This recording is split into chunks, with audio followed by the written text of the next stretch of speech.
Chronic diseases such as autoimmune encephalitis can affect health-related quality of life of not only the patient, but also their families and caregivers. I am Susan Foley, co-founder and executive director of HESA, a nonprofit that was formed to support research and educate those suffering with Hashimoto's encephalopathy, a very rare and puzzling form of autoimmune encephalitis. We are talking today to Janelle, whose daughter was diagnosed with HE. Good afternoon, Janelle. I want to first say how appreciative that we are that you're willing to sit down with us. It really helps people a lot to hear other people and compare their stories with yours. So it's a great thing to do. We appreciate it. Not a problem. Janelle, you being a mom and a caregiver, that has to be a hard role to handle. Yes, it is a very hard role to handle because I've got 3 other children as well as my daughter. And I think taking so long to get answers, not just for my daughter, but for all of the boys as well, so that they had an idea of why we were going through what we were going through and what it was all about. So it is very hard to balance everything. And I'm also a carer to my brother who has disabilities. And also I was a carer up until the end of last year to my mother-in-law who had dementia. Oh, wow. So it's a big job. And yes, I had to stop my full-time work to cater for all of that. I understand that. I do. I took care of my mom too that had dementia and had other people sick in the family at the same time. And I do believe that's when I developed HE from the stress. Yeah. But how old was your daughter when she was diagnosed, Janelle? Not until last year. So she was diagnosed in May last year. Well, she had a lot of symptoms for a couple of years before that, but no one put 2 and 2 together. But it took until last May for her to actually get a diagnosis. And then it's one of those things that they say that if the treatment works, then we know it is that. But we couldn't start treatment because of COVID until October. That's awesome. Which really caused problems. So how old was she then at that point when she was diagnosed? She was, at that particular point, she was 18. Hard to watch your daughter at that age be so sick like that, isn't it? It is. And unfortunately, young adults like to be doing everything that all other young adults are doing, going to uni, finishing school, going to uni, finding a job, whatever it might be. And yeah, she's been prevented from doing a lot of that, which is, very sad to see. I've talked to others that age, and that's just one of the worst things that they talk about is not being able to join in what other children or kids, young adults are doing at that age. And it's a feeling of loneliness, they tell me. Yes, a big feeling of loneliness. But my daughter is a smart cookie. And what she's done is kept in touch with a lot of her friends online via Zoom, especially during COVID, or trying to meet up with some of them if they're vaccinated. If they're not vaccinated, we don't go near them. Because, it's just too much of a risk. So it's been really hard to actually move on from school, because that's where she was the year before that, into this world of trying to resolve what was really going on. Because unfortunately here in Australia, it's a reasonably new thing that they found. They haven't dealt with it very much. And it's hard to find the right people to tell you the right information. So that's been our challenge.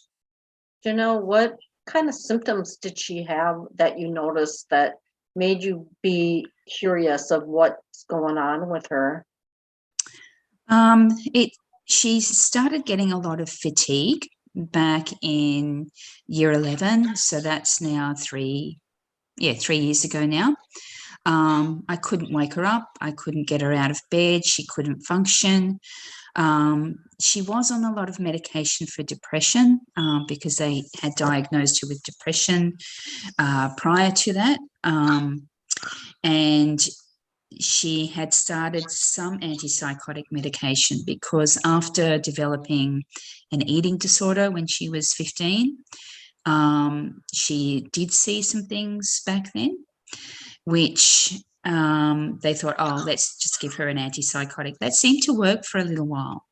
But then in year 11, the fatigue hit and more psychotic episodes hit. And it was just, unmanageable at that stage. They went through processes of changing medications over and over again. One psychiatrist did an MRI, which showed a few lesions. And he said, okay, we'll need to redo this a little later on. But because of his manner with my daughter and his, they couldn't build a relationship. It was very difficult for her to build a relationship with him, a trusting relationship. So we moved on, and it was never followed up.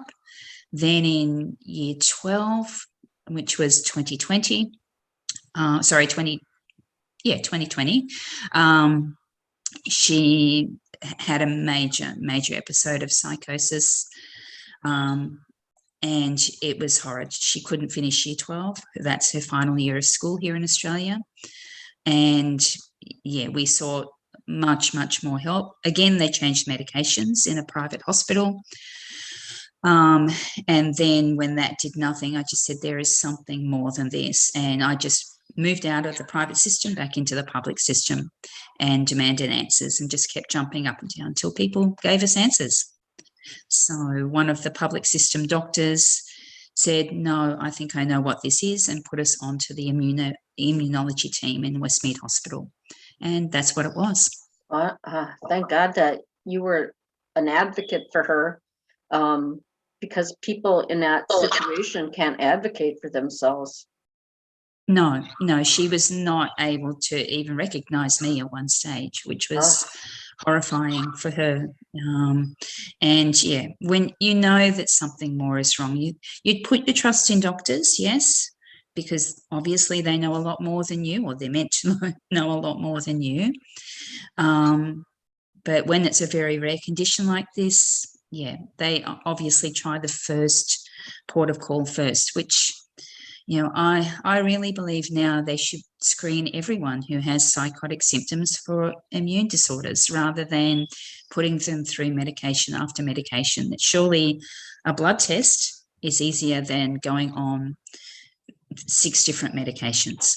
I've heard many sad stories about that, and some people that are, put into psych hospitals, and that's it. They're there, and it breaks my heart. It just breaks my heart. And if it was my child, I don't know what I would do. Well, you just keep pushing until you get the right answers. And right now, poor thing is in the hospital, but luckily coming off the antipsychotics. That's what she's currently doing, which is very hard because it's causing a lot of other problems for her. I know going onto them, she was very nauseous. So coming off them, she's also experiencing that, which is horrible for her. So, and we can't visit because of COVID still. So it's Zooming and calling all day. It's awful. How many doctors do you think that she went to before she actually got the diagnosis of HE? We went through 1, 2, 3, 4, 5, at least 5 different doctors before we got the right diagnosis. Here in Australia, the private system seems to be all for just pushing medications. And so basically we had one psychiatrist who put her on the whole lot. She moved her over to another psychiatrist, which is the one my daughter did not like. We moved back to our original psychiatrist. She changed meds again. And that's when I realized, no, going to and fro isn't working. I went somewhere else. We got her some more help from 2 different doctors. So that's 4. And then we went to a group called Headspace, which is our public mental health system for young people here in Australia. And went through 3 different doctors there. So yeah, we've been on about seven different doctors. Oh my gosh. And finally, this doctor that we found had worked with the professor of immunology at Westmead. So that's why he knew what it was. But had we gone somewhere else, we still would be on the medication treadmill. Oh my gosh. What did they treat her then with prednisone when she got the Yes. diagnosis? Yes, so they treated her with IV prednisone in October, along with a plasma exchange and IVIG. Unfortunately, with the plasma exchange, she got golden staph. And landed in hospital for another 2.5 weeks and on home antibiotics for another 2 weeks. So it's been really hard. And on top of all of that, my daughter has autism. So it's all of these different people, different doctors, different medicines. It's just, overstimulating for her and awful. And one thing HE causes, or is a symptom or something that happens, I should say, is you get overwhelmed, you get what they call flooding, and that can be on, a person that doesn't have autism. So put autism on top of that, I can't imagine that feeling that poor girl must have. Yeah, with all that. It's just overwhelming. It's and normally I'm tied to her 24/7 because that's what she needs, and as a mum, that's what you do. So, it has to affect you, though. I mean, emotionally, and it has to affect you physically. How can it not? It definitely does. So because I still have to balance the needs of the others in the household as well. I've got one boy in his final year of school, and 2 others who are in uni. One who needs a bit of support through his uni as well. He gets not panic attacks. I suppose he procrastinates and then he gets overwhelmed. So he's sort of borderline-ish as well. And my eldest son, he's pretty good. He keeps to himself, most likely, on the spectrum somewhere as well. But and then my hubby, just trying to keep it all together for everyone. So he has a very busy job, and COVID times just make it so much worse. Oh gosh, yeah. So but yeah, for me, it has meant that I've neglected me a lot, just little things, but that's all right. We get there. We get there, but I mean, definitely through a lot of stress and pressure. And I know when it's your child, you'll do anything, and but it does take a toll. It does. I don't get as much sleep as I should, and I definitely don't get myself checked up. Like, for instance, I went along to the GP just for routine blood tests, as you do. At one stage when I took Mel there, the GP said, okay, let's do your yearly blood tests at the same time. And she found there were problems in my liver. Then I had to try and find the time to go and get an ultrasound to make sure it wasn't anything too nasty. But yeah, that's probably all stress because I don't drink, I don't smoke, I don't do anything like that. Probably don't exercise as much as I should, because one thing that the HE has done for Mel, I think it's the HE that has done it, is it has impacted the way she breathes. She gets very short of breath, and she used to love going for a walk with me down in the park, but now she doesn't. So that's how I used to get my exercise, but now she can't do that, which is really sad. And you find yourself, you cheat yourself out of doing that stuff because there's so much other stuff you feel like you should be doing instead. Yes, that's right. And then trying to balance normal household tasks, which, get left. They're the things that get left. You know, I never had it like you, but I had my own things that went on all together before I got diagnosed, and I understand. I understand how you put everything else before what you need. I get that Yeah. part. How are the kids affected? Are they affected with this diagnosis and dealing with your daughter? And I believe they are, because my eldest son does ask a lot about her and what he can do to help her. Yeah, and luckily we hope now that my daughter can start uni this year on a part-time basis. He's offered to help by taking her in and stuff like that, which is nice. My second son, I think, he is overly empathetic as well, just like my daughter.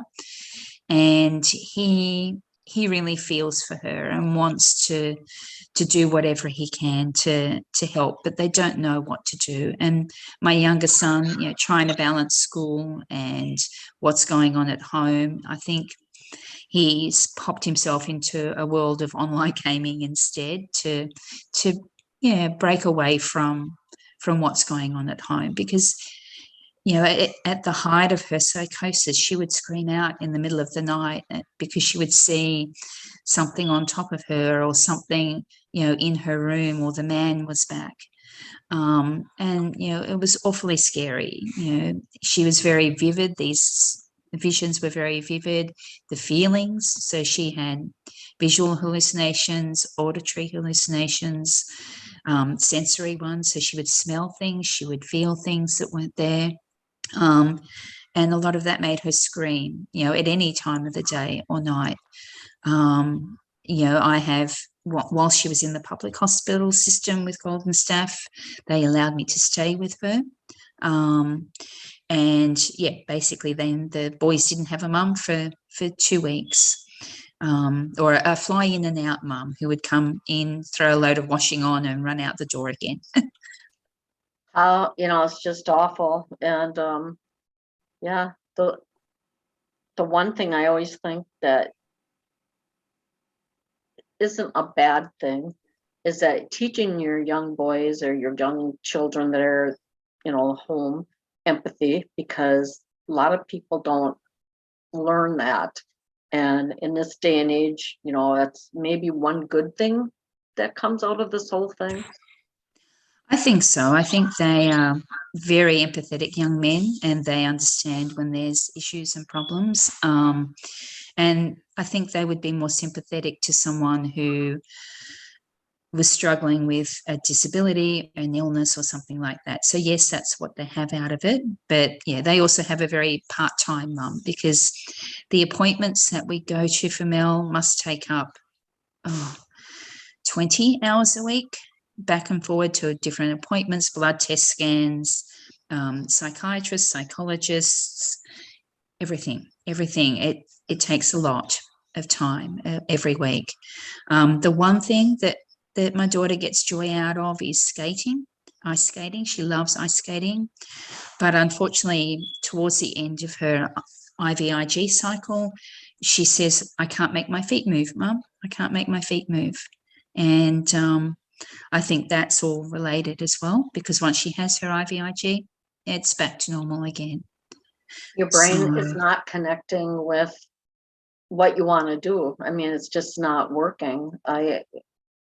That's just, it sounds as if you had a job at one time and you had to quit to take care of her. Yes, that's right. So I'm an accountant, but I'm also a teacher. So I was teaching accounting at one of our tertiary colleges here in Australia. And I loved my job because it was helping people who needed help too. I worked in a community there that had a lot of refugees and a lot of people from low socioeconomic backgrounds, and teaching them and some skills and helping them to go and get their first job was yeah, it was amazing. So, you know, I got a lot more out of that job than just money. But now what I'm doing is I'm doing that same thing for my daughter. So, but that's fine. Yeah, You know, financially, it hurts, but you know, it's the same feeling emotionally, I suppose. again, you'll give up anything when it comes to your children, right? I mean, it's just like you said, what's money when it Yeah, comes to your kids, you know? that's But right. There's ways to deal with that part of life. So you know, your journey has been amazing with your daughter and your other children. And I mean, what advice would you give somebody else that's just starting this journey or thinking that their child or their loved one or themselves might have an autoimmune encephalitis of some sort? What advice would you give them? keep fighting. That's what I would tell them, to keep fighting. And I think the thing with us is that we never knew about autoimmune encephalitis or anything like that. I have Hashimoto's thyroiditis, but even that didn't tweak any GP or any psychiatrist that there was something related to that. So I knew I had an autoimmune problem. And my youngest son has an autoimmune condition. He has low IgA levels. So there's something a bit amiss in his system. But the two of us having that didn't tweak anyone to the fact that Mel may have that, which is, yeah, sad. You just think there is such a lack of education in our medical practitioners about these disorders. And my advice is that if you think there's something wrong, you keep fighting, even if you don't know what it is, because I had no idea where to start. I just knew it was wrong. And the one thing that led me to the group that we ended up going to was, yeah, Googling. I just Googled and Googled until, you know, I found a team who had worked with young people with early psychosis, and they had written papers. So I thought, okay, well, this group is interested in young people with psychosis.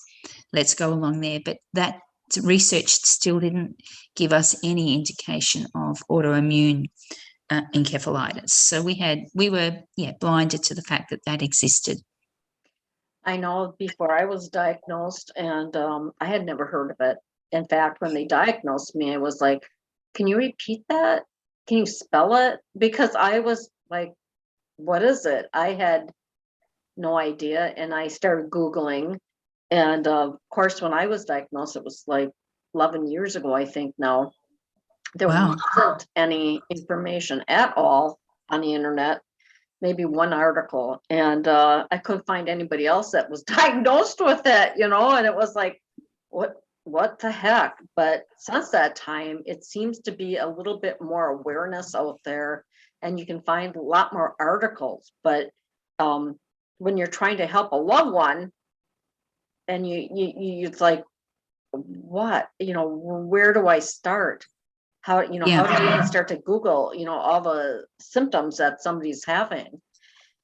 Yeah, that's right. And, you know, here in Australia, I think from what I understand, there's only two teams that deal with it. The one in Sydney that we found, and one in Melbourne. I'm not sure if there's one in Brisbane or anything like that. I only know of the two.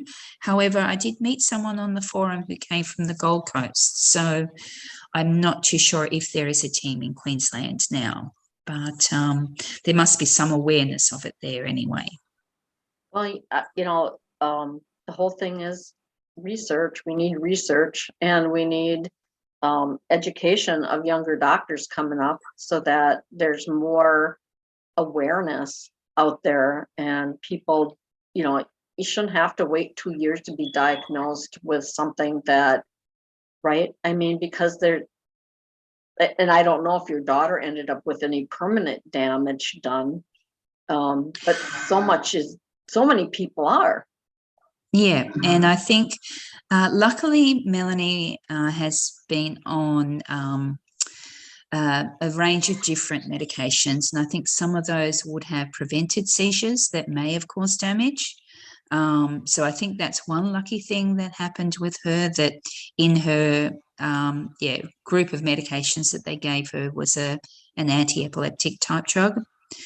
The thing was, once we had that MRI that did show some abnormalities, something else should have been done, and he didn't do that. So I am frustrated that nothing was done back then.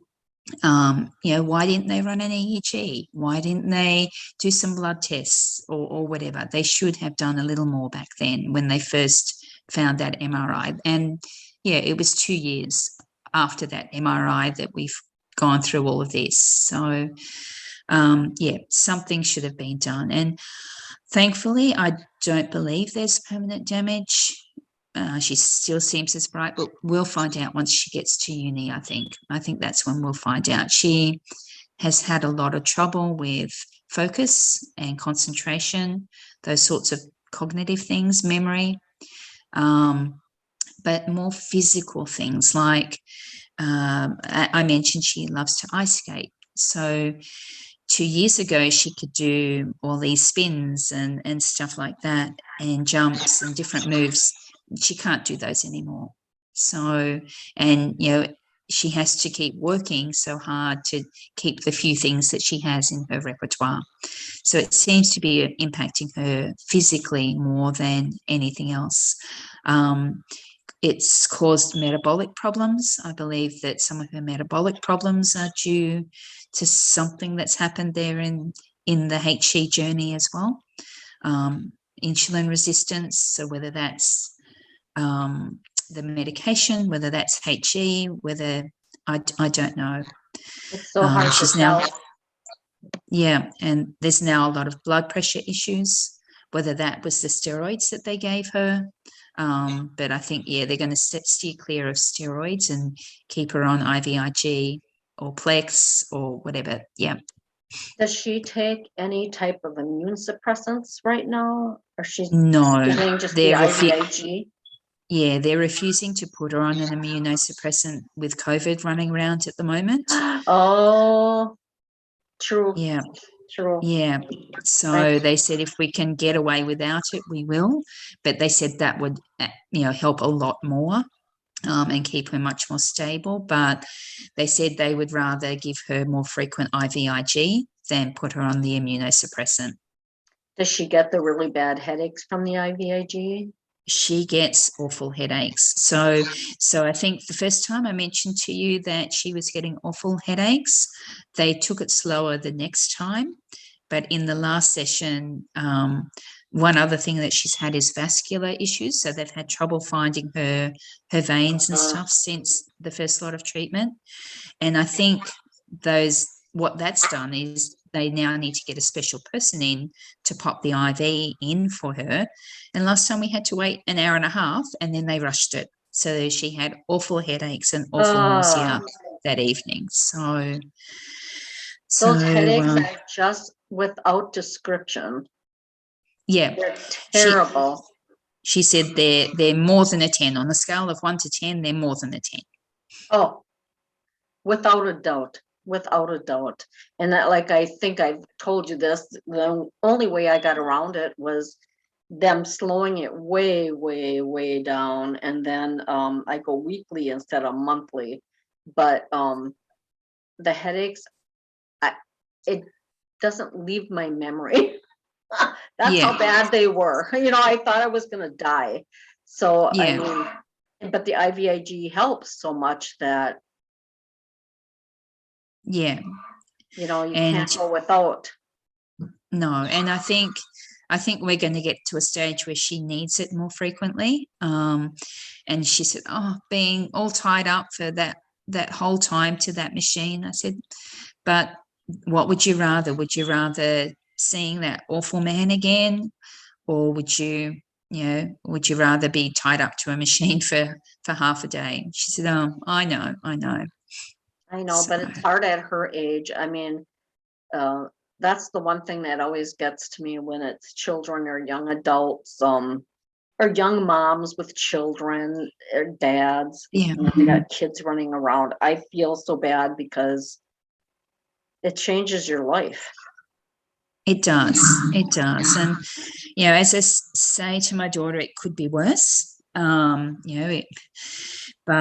this is bad enough. Yes. Yeah, your cup is half full. Like I've always felt that way too. Things could be a lot worse, but you know, it's still not a fun thing to deal with. That's for sure. No. It's But hard. one thing it has left her with is, extra empathy for everyone else. So she really, her whole goal in life now is to help others. What she wants to study is genetics, to try and get to the bottom. Yes, try and get to the bottom of some of this stuff. And her whole idea to start with was to individualize medications, personalized medications. But now, obviously, the focus has changed a little bit into these sorts of areas. So let's see how she goes with her studies this semester. I will tell you, I know of 2 different people that have autoimmune encephalitis that are in the medical field. And because of having the disease, they have chosen those fields and to try to get answers. So, Yeah, bless her heart. That's what I've yeah, got to say, because we need more people that are interested and want to get to the bottom of things, because HE is one of the least researched AEs that there are. So we're like at the bottom of the pile of, researching, and it's really important, very important. it is. And they still don't know why it happens, from what I've read. But the connections are quite firm now, linked with all the symptoms that Melanie has had with the autoimmune encephalitis. So hopefully they keep researching. Hopefully Melanie can be part of the professor's team here once she gets through her degree. It might take her longer than the normal person, but she's okay with that. She'll do what she can when she can and just keep plodding along. The university are very reasonable with the adjustments that they're going to make. I believe the professor actually lectures at the same university, which is fantastic. So so hopefully with a bit of luck, she gets all the support she needs to help others. Tell her that HESA is behind her 100%. We Yes. want it. We're pulling for her. Yeah. Well, it obviously is something in the genes, so that's why she really wants to focus on that. And let's see. I know there's so many arms of genetics, so something else might trigger her fancy as well, but let's see. I will say, when you were mentioning that you had Hashimoto's thyroiditis and your son had a autoimmune disease, I totally believe, this is my own opinion, nobody else's, that there's such a connection from family members having autoimmune diseases and having someone develop HE or an autoimmune encephalitis, because autoimmune diseases do tend to run in families. Tendency is there. And I myself, my mom had thyroid disease. Her mom had a thyroid disease. Her sisters had thyroid diseases. My father had autoimmune diseases. So, I mean, I see such a connection that. Yeah. Well, as I said, my mother-in-law passed away with dementia late last year, and I see so much similarity in her medical history to what my daughter is going through. It may have played out in a different way, and it was never picked up as HE, but she started with dementia symptoms fairly early in life. So I really think there's a connection there. I think it just was never picked up. She had thyroid problems. She was always depressed and fatigued. So even if it wasn't full-blown HE, there was something there that was not right. I actually feel the same way about my mom, because she, same thing, thyroid, dementia, a little bit later on, hallucinations. I mean, I know that Yep. goes with dementia, but depression. She went under a lot of stress, which caused things to get worse for her. So it just, yeah, someday they'll find Yeah. the answers for that. But well, I really appreciate you sitting down and talking to us. I don't know if there's anything else you'd like to say to anybody. That the floor is yours. I think what I would like to say is whatever is going on with your loved ones, I think just keep fighting for them. If you know something's not right, you keep advocating for them. But yeah, try and take a little care of yourself. I know that's very hypocritical coming from me. But yeah, look, it's something that you have to try and do. But I know as a carer, you always look out for everyone else that you're looking for first. But advocate strongly, keep going to different doctors until you get the answers that provide them with some respite. Janelle, do you have a hard time asking for help from other people? No, not at all. Not at all. Oh, good deal. Yeah. I think that's one thing too. Ask for help. Yeah. If there is something that I can do to make our life a little easier, luckily here in Australia, we do have quite a few different systems to help support people who are going through hard times. So there's a disability insurance agency scheme that Melanie's on to help get her support to get out into the community. So that's what we're doing at the moment as well, trying to develop that. So that, yeah, she builds relationships with some other people and, yeah, gets the help that she needs to participate in what she wants. Yeah, so very. Don't you find that all very time consuming too for yourself to get everything organized and find these programs and insurances and all that? Yes, it is very time consuming. And look, you do have to be on the ball with what is available and out there. And I think also the quality of the help that you're getting, because some of these people who are working through the agencies that supply help don't always have that as their number one priority. They're in there for the money, not the help. So you have to keep searching till you find the right people.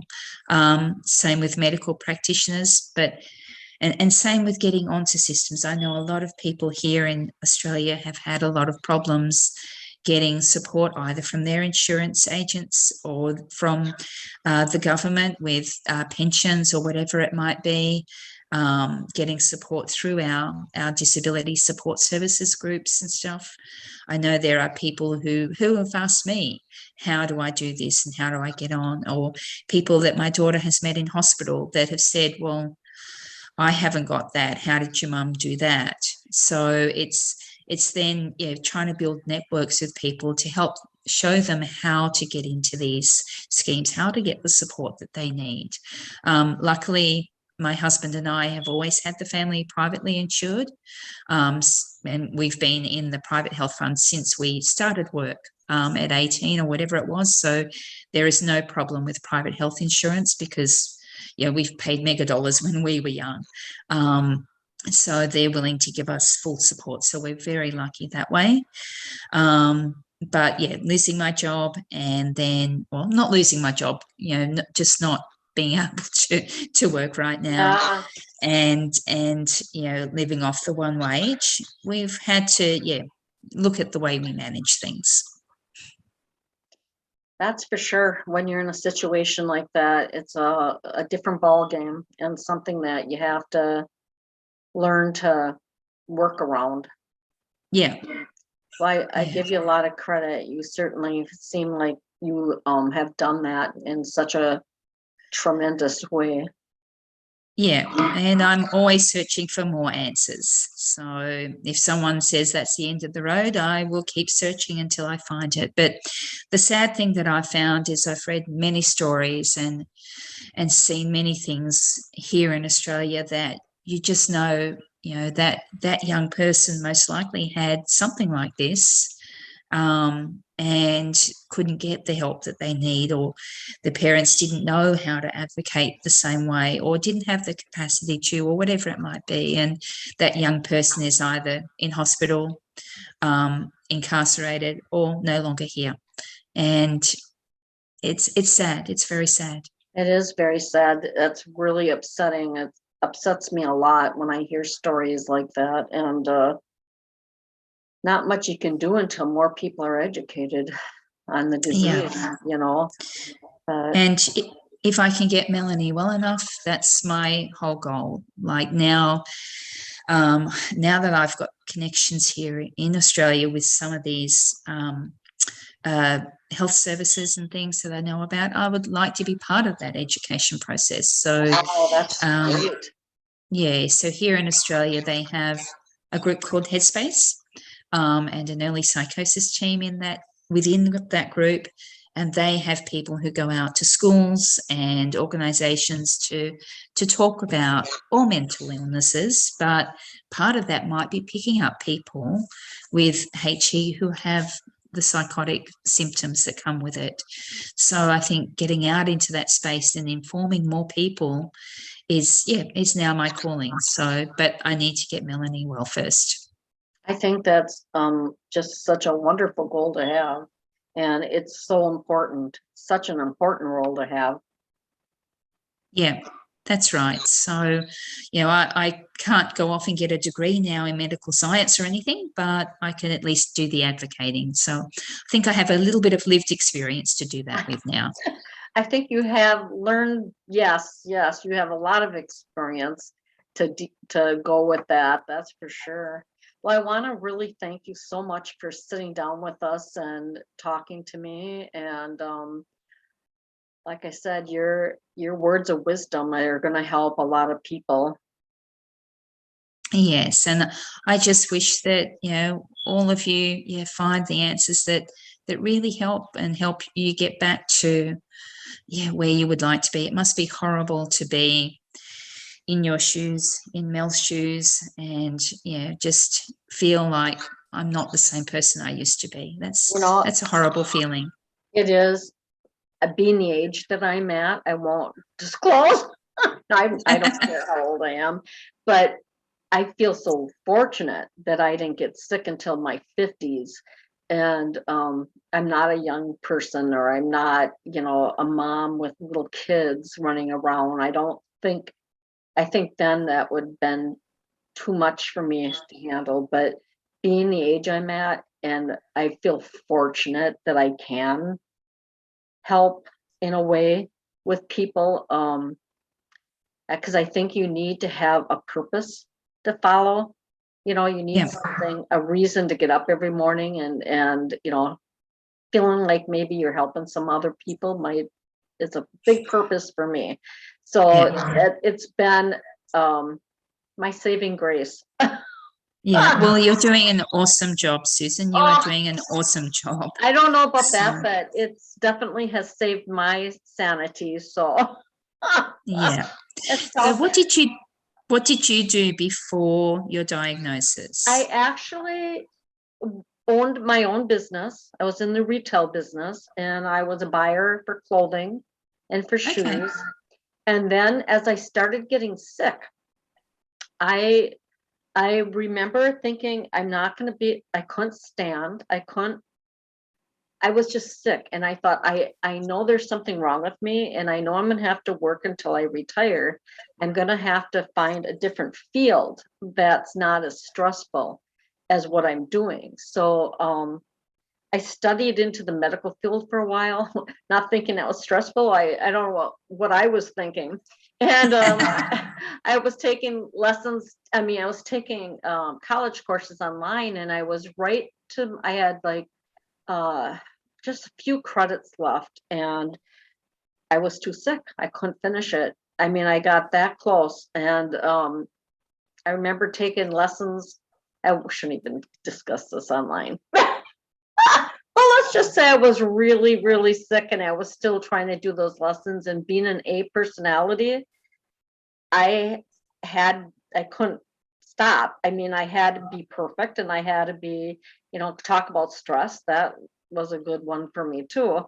But I knew I just was too sick to do the job I was doing. And, but that got taken away from me too. My neurologist ended up saying to me, you need to stop, you need to quit work, you have to stop everything or you could die. So that was a rude awakening for me. Yeah. It was like, okay, I think she's serious. And you never really think you're that sick until somebody tells you that.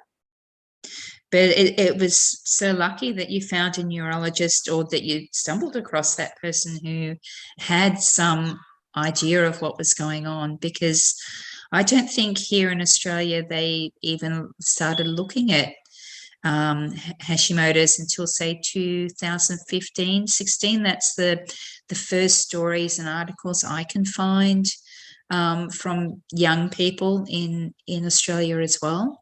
So I don't know if they knew before that, or if they were, finding many people, because I was only looking for young people's stories. That's the other thing. So yeah, it's just very hard to find other people in the same boat.